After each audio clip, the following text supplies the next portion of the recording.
हाँ, तो हम लोग पढ़ रहे हैं फिजिक्स का चैप्टर 2 और कुछ चीज़ हम लोग इसमें से पढ़ चुके हैं। बस 1 मिनट में जरा रिवीजन कर लेते हैं।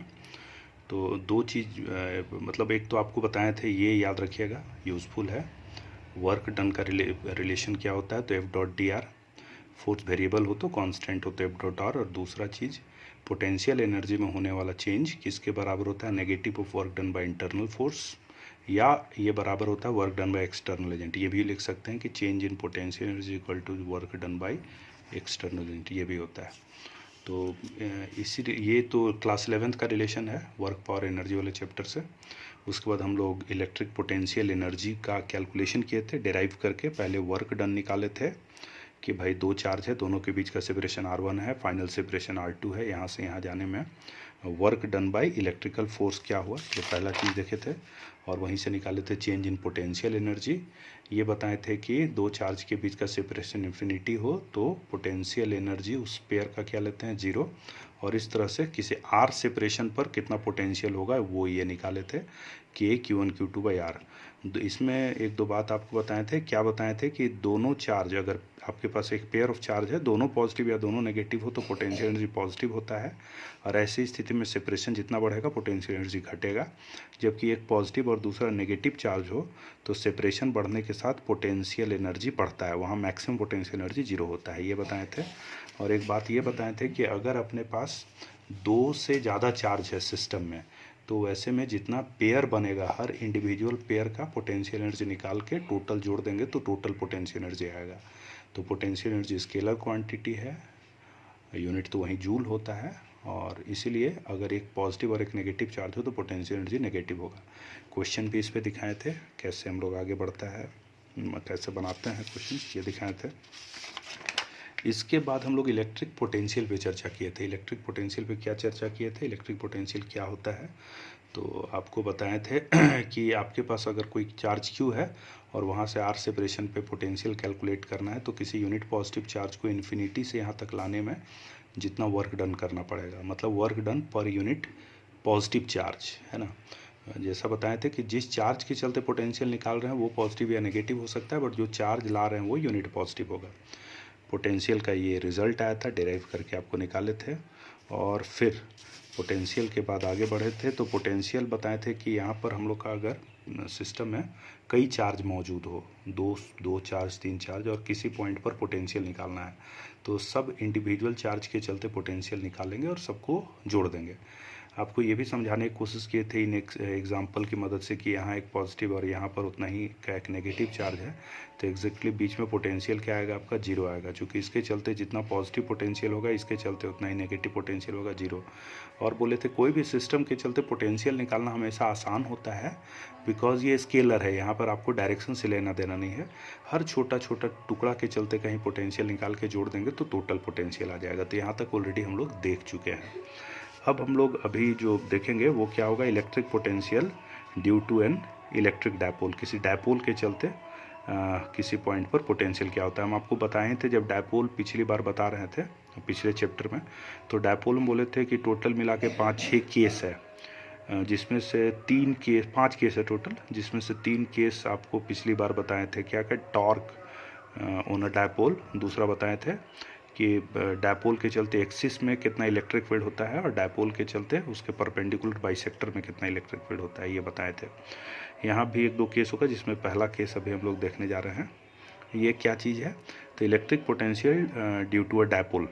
बस अंतर यह है कि पोटेंशियल हम लोग जनरल पॉइंट पे निकालते हैं, मतलब जैसे उसमें था फील्ड निकालना होता था तो या तो एक्सिस में निकालते थे या परपेंडिकुलर बाइसेक्टर में, इसमें जनरल पॉइंट पे निकालते हैं। तो यहाँ पर मेरे पास एक डायपोल है जिसमें से ये एक चार्ज है नेगेटिव चार्ज ए पॉइंट पे और ये पॉजिटिव चार्ज बी पॉइंट पे, दोनों के बीच का सेपरेशन 2D है। ये मिड पॉइंट डायपोल का है, यहाँ से यहाँ का सेपरेशन D और ये भी सेपरेशन D। और ये वो जनरल पॉइंट है जहाँ पोटेंशियल हम लोग को निकालना है। मिडिल से इसका जो मिलाने वाला लाइन है ये separation middle point of the dipole से लेके इसका गैप डिस्टेंस कितना है, R है। और ये R बहुत बड़ा है किसके रिस्पेक्ट में, दोनों के गैप के रिस्पेक्ट में, R is very very large. इसी कंडीशन के अंदर में हम लोग वहाँ भी कैलकुलेशंस किए थे, यहाँ भी इसी कंडीशंस के अंदर में कैलकुलेशंस करेंगे। तो तरीका बहुत सिंपल है, इसके चलते पोटेंशियल निकालेंगे, इसके चलते पोटेंशियल निकालेंगे, ऐड कर देंगे। लफड़ा यह है कि हमको जो भी कैलकुलेशंस करना है उसमें, जैसे मान लो इसके चलते पोटेंशियल निकालोगे तो ये गैप लेना होगा, इसके चलते पोटेंशियल निकालोगे ये गैप लेना होगा, ये नहीं चलेगा। हमको आंसर जो भी लाना है वो आर के फॉर्म में लाना है और डी के फॉर्म में लाना है। ये R1 R2 अपने मन से हम मान लिए हैं, जिसको हटाना है हमको, तो उसके लिए ज्योमेट्री का उपयोग, ज्योमेट्री इस्तेमाल करना, यही इसका खासियत है और बाकी कुछ नहीं है। अब देखिए कैसे हम लोग R1 को R और D के फॉर्म में लिखेंगे और R2 को भी R और D के फॉर्म में लिखेंगे। ये मेन सीखने वाला चीज़ है, यही चीज़ आपको दिक्कत करेगा परीक्षा में अगर आ जाता है तो सबसे पहले देखिए इस ट्राइंगल को देखिए, क्या लिखे हैं, AMS। ये ट्राइंगल देख रहे हैं, ये राइट एंगल हम लोग किए क्या है, ये मिड पॉइंट था। कुछ लोग को फिगर शायद ना समझ में आ रहा होगा। तो पहले मेरे पास यहाँ डायपोल था, यहाँ नेगेटिव, यहाँ पॉजिटिव चार्ज, ये डायपोल, ये जनरल पॉइंट जहाँ पोटेंशियल निकालना है, इसको आगे बढ़ा दिया और यहाँ से परपेंडिकुलर डाल दिया और इधर भी परपेंडिकुलर डाले हैं। तो ये लाइन जो मिलाने वाला लाइन था इसी को आगे बढ़ाया गया है, यहाँ से परपेंडिकुलर डाल दिया गया है और इधर भी परपेंडिकुलर डाल दिया गया है इसी लाइन में, A चार्ज से भी और B चार्ज से भी, ठीक है। तो इसलिए कंफ्यूज मत होइएगा। यहाँ से यहाँ गैप D हो गया, ये एंगल थीटा, तो थीटा भी मेरे आंसर में आएगा। ओके, तो ये गैप D हुआ। अब इस राइट एंगल ट्राइंगल को देखिए, ASM ट्राइंगल देख रहे हैं, ये एंगल थीटा है। या पहले थोड़ा सा ये छोटा ट्राइंगल देखिए, ये भी राइट एंगल ट्राइंगल है, कौन सा आपका, ASO, ये भी राइट एंगल ट्राइंगल है, ये एंगल थीटा है, ये गैप D है। तो ये दूरी हो जाएगा D cos थीटा और ये दूरी हो जाएगा D sin थीटा। तो ये दूरी है SO, दूरी कितना हो गया, D cos थीटा है, ठीक है। ये दूरी यहाँ से यहाँ का D cos थीटा है। हम यहाँ से यहाँ तक का सेपरेशन पहले देखिए, एक छोटा सा बात और पहले बोल लें, चूँकि ये गैप बहुत बड़ा है इसके रिस्पेक्ट में, तो ये एंगल अपने आप क्या हो जाएगा, बहुत छोटा हो जाएगा। ध्यान दे रहे हैं, हम बोल रहे हैं कि ये जो गैप है मतलब R, O से M तक का जो दूरी है R, वो बहुत बड़ा है किसके रिस्पेक्ट में, D के रिस्पेक्ट में। तो ये एंगल जो होगा बहुत स्मॉल होगा। और किसी राइट एंगल ट्राइंगल में, ये हर जगह काम करता है कि किसी भी राइट एंगल ट्राइंगल में अगर ये एंगल बहुत छोटा हो तो हम लोग बेस और हाइपोटेनस को ऑलमोस्ट सेम ले सकते हैं, ये दोनों बराबर आएगा। कहिएगा ऐसा क्यों होगा, तो इसका कारण देखिए, जैसे साइन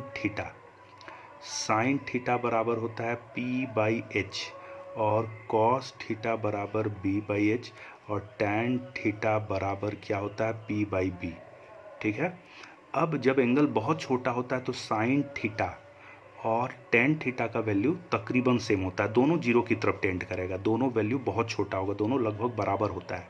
तो ऐसी स्थिति में वो यहाँ पर P, यहाँ पर P दोनों बराबर है, यहाँ पर H है और यहाँ पर B है, तो ये दोनों भी बराबर होगा। तो हाइपोटेनस और बेस आइडेंटिकल होता है। तो ये ट्राइंगल देखिए ASM, इस ट्राइंगल में SM क्या है, मेरा बेस है, S से M तक का जो गैप है ये बेस है और A से M तक का गैप क्या है, हाइपोटेनस है। तो R1 जो होगा या A से M तक का जो गैप होगा S से M तक की दूरी के बराबर होगा। तो यहाँ पे लिख सकते हैं AM लगभग बराबर किसका होगा, SM का, और SM कितना होगा, देखिए S से M तक का दूरी कितना होगा, तो S से M तक का दूरी होगा S से O का दूरी प्लस O से M का दूरी, S से O का दूरी प्लस O से M का दूरी। S से O का दूरी कितना है, D cos थीटा, और O से M का दूरी कितना है, R। तो ये निकला मेरा किसका, R1 का वैल्यू, यानी R1 को हम किसके फॉर्म में ले आए, R, और साथ ही साथ D cos थीटा के फॉर्म में ले आए, ठीक है। यही मेरा टारगेट था कि हम लोग R1 हटा के इस फॉर्म में ले आए। उसी तरह से भी ट्राइंगल देखिए BTM, ये ट्राइंगल देख रहे हैं, यहाँ पर भी ये एंगल जैसे अभी समझाए थे, ये एंगल यहाँ भी क्या होगा, बहुत छोटा होगा, और बहुत छोटा होगा तो T से M तक का जो दूरी है B से M तक के दूरी के बराबर होगा। T से M तक का दूरी M से B तक के दूरी के बराबर होगा। तो MB, M से B तक के दूरी, और वहीं दोबारा चीज़ लिखे हैं TM। और TM कितना होगा, देखिए T से M तक का जो दूरी है, T से M तक का जो दूरी है, इसको लिख सकते हैं O से M तक का दूरी में से O से T तक का दूरी घटा दे, O से M तक के दूरी में O से T तक का दूरी घटा दे, ठीक है। तो यहाँ पर हम लोग क्या लिख सकते हैं, O से M यानी O से M तक का दूरी किसके बराबर है, O से M तक का दूरी R के बराबर है। और फिर देखिएगा यहाँ पर भी ये एंगल कितना है, थीटा, ये गैप D है, तो ये हो जाएगा D cos थीटा। O से T तक का दूरी कितना हो जाएगा, D cos थीटा। तो ये दूरी हो गया D cos थीटा, यहाँ से यहाँ तक का दूरी कितना है, R, तो R minus D cos theta कर दिए। तो हम लोग का क्या आ गया, कौन सा गैप आ गया, जरा ध्यान से, T से M तक का गैप, जो कि किसके बराबर होगा, M से B तक के गैप के बराबर होगा, यानी R2 किसके बराबर हो गया, R minus D cos theta. इस तरह से R1 और R2 को हम लोग डी आर और थीटा के फॉर्म में ले आए। यही मेन चीज़ होता है ये सीखने का, ठीक है। अब तो बहुत सिंपल है, पोटेंशियल निकालेंगे हम लोग।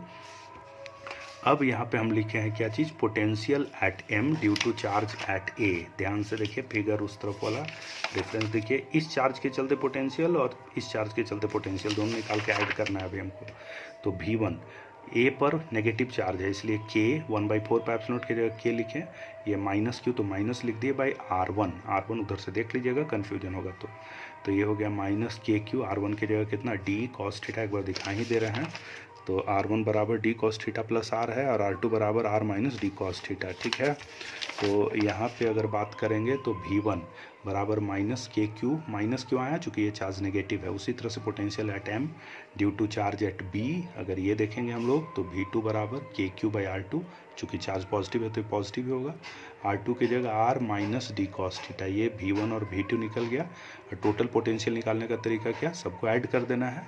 तो ये हो गया V1 प्लस V2, ये वाला V1 ये V2 हो गया, दोनों में के क्यू बाहर निकाल दिए। ये वाला टर्म पहले लिखे हैं तो ये कितना हो जाएगा हम लोग का, यहाँ पे कितना आ जाएगा, के क्यू बाहर निकाल दिए। किसी को कन्फ्यूजन इसलिए लिख रहे हैं, पहले इसको लिख दिया R minus D cos theta और ये हो गया minus R plus D cos theta. ये यहाँ जाएगा, सॉल्व करेंगे और नीचे A square minus B square, A plus B into A minus B, A square minus B square, R plus D cos theta और यहाँ minus R minus D cos theta. ये minus इसको प्लस कर देगा, R cut जाएगा, ये D cos theta और ये भी डी कॉस थीटा प्लस हो जाएगा तो 2D कॉस थीटा। तो के Q 2D cos theta, R square minus D square cos square theta. ये हो गया हम लोग का के क्यू इंटू 2D, इसको लिखिए तो ज़्यादा समझ में आएगा। Q इंटू 2D वही चीज़ है, बस सरिया के लिखे हैं, Q इंटू 2D और कॉस थीटा।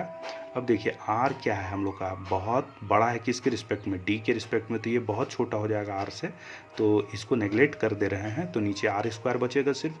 जब कोई बहुत बड़ा के रिस्पेक्ट में कोई छोटा चीज़ को जोड़ा या घटाया जाए तो बहुत बड़ा में कोई फ़र्क नहीं पड़ता है, तो इसको लगभग जो बड़ा वाला है उसके बराबर लिया जा सकता है। तो यहाँ पर कितना हो गया R स्क्वायर, तो ये हो गया K, ये पूरे के जगह P लिख दिए तो के P cos theta by R square. तो इस फॉर्मेट में इसको याद रखिएगा।